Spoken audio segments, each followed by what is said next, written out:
So here's how to use Runwayml text to video. It's actually quite easy to do, so make sure you watch till the very end so you don't skip any important steps.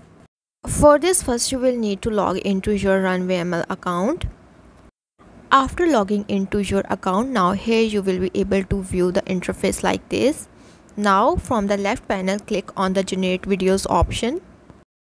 After clicking onto this option, now here you have to click on the text to video option to generate your video.